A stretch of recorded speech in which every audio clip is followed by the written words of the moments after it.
It's everyone's favorite Lord of the Rings moment. Potatoes. Boil 'em, mash 'em, stick 'em in a stew. And this is going to be a short video today, but I just want to talk about three things. One, how there's a really funny thing in this chapter that happened with how they describe hobbits. Two, how this potatoes line is almost exactly similar in the book, but the book was just so good. And it made me so happy that when I was reading this for the first time, I came across this line and it just kind of warmed my heart. So I want to read that whole line and talk about just that paragraph because it is exquisite. And then the last thing I want to do is talk about this stew.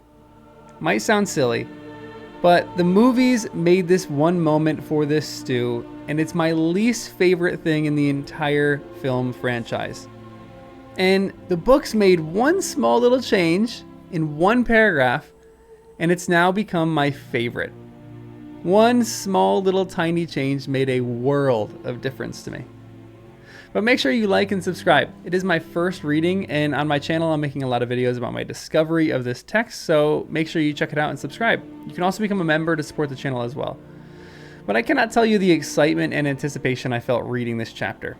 It's the chapter titled Of Herbs and Stewed Rabbit. And it's one of the best chapters in the book so far. Because one, it's funny. Two, they're in Ithilien, which is stunning.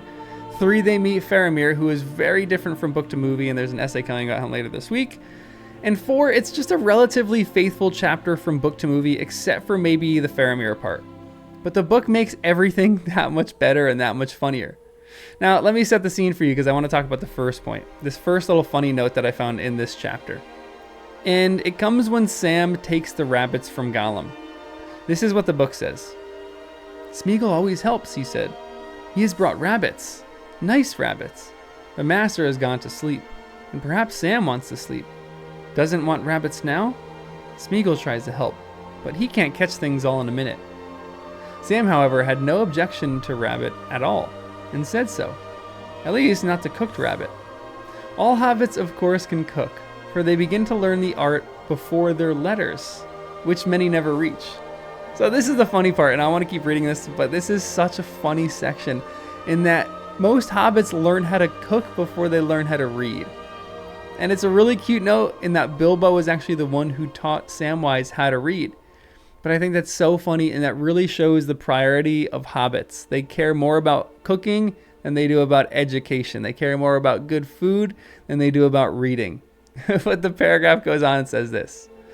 But Sam was a good cook, even by hobbit reckoning. And he had done a good deal of camp cooking on their travels, when there was a chance. He still hopefully carried some of his gear in his pack, a small tinderbox, two small shallow pans, the smaller fitting into the larger, inside them a wooden spoon, a short pronged fork, and some skewers were stowed. And hidden at the bottom of the pack, in a flat wooden box, a dwindling treasure, some salt. Now, quick note, Sam has two little wooden boxes in his pack right now. One has the salt, which is like, a treasure that he has, and one is a gift from Galadriel. And this isn't in the movies, but Galadriel gives him dirt from her garden that will make anything bloom and grow, which is one of the coolest things. It is probably the coolest gift that she gave any member of the Fellowship. It's my favorite, at least. But anyway, the text goes on. But he needed a fire and other things beside. He thought for a bit, while he took out his knife, cleaned it, and wetted it, and began to dress the rabbits. He was not going to leave Frodo alone, asleep, even for a few minutes. Now, that is the cool note in this chapter that's kind of funny. That hobbits learn how to cook before they learn how to read, and this little box that Sam has. I think there's some fun moments in there. But this comes the potatoes moment that I want to talk about. And it's just so good in the books. In the book, Sam sends Gollum out to look for carrots and other root vegetables, and this is what it says. I'd give a lot for a half a dozen taters. Smeagol won't go. Oh no, precious, not this time, hissed Gollum. He's frightened, and he's very tired. And this hobbit's not nice at all. Smeagol won't grub for roots and carrotses, and taters. What's taters, precious, eh? What's taters? Potatoes, said Sam. The gaffer's delight, and a rare good ballast for an empty belly. But you won't find any, so you needn't look. But be good, Smeagol, and fetch me herbs, and I'll think the better of you. What's more, if you turn over a new leaf and keep it turned, I'll cook you some taters one of these days. I will. Fried fish and chips served by S. Gamgee. You couldn't say no to that. Yes, yes we could. Spoiling nice fish, scorching it, give me fish now, and keep nasty chips. Oh, you're hopeless, said Sam. Go to sleep. I am just so happy that this was in the books. This whole chapter is actually really well adapted for the movie, with the exception of Faramir, of course. But this one section is just so stinking good, and I think the movies did it really, really good justice here. So this is just one of those chapters that I wanted to talk about how I really think this chapter does so well according to the movie and the book. But there's one note that I actually love in the book more than everything that I just mentioned, and it's something that has always driven me crazy in the movie. That Frodo and Sam actually eat the stew. There's a whole paragraph that talks about it. Praise the Lord! The stew wasn't wasted. It's not just sitting in Ithilien for any random orc to come eat. It was finished. And I cannot tell you the relief that I felt. This is what the book says. Sam and his master just sat within the fern brake and ate their stew from the pans, sharing the old fork and spoon.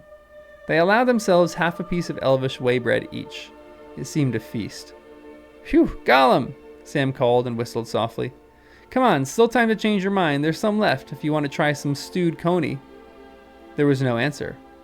Oh well, I suppose he's gone off to find something for himself. We'll finish it, said Sam. When I read that paragraph, I felt years and years of anxiety fall off my shoulders in an instant. Years and years of anxiety that I never knew I really had. And just that fact alone brings so much comfort to my heart. But these little changes being in the movie make my heart happy, and this video is just a simple video to share those because I like sharing good moments like this. They're moments that make me smile, and they're moments that make me happy. Anyway, make sure you like the video, subscribe, and I'll see you in the next one.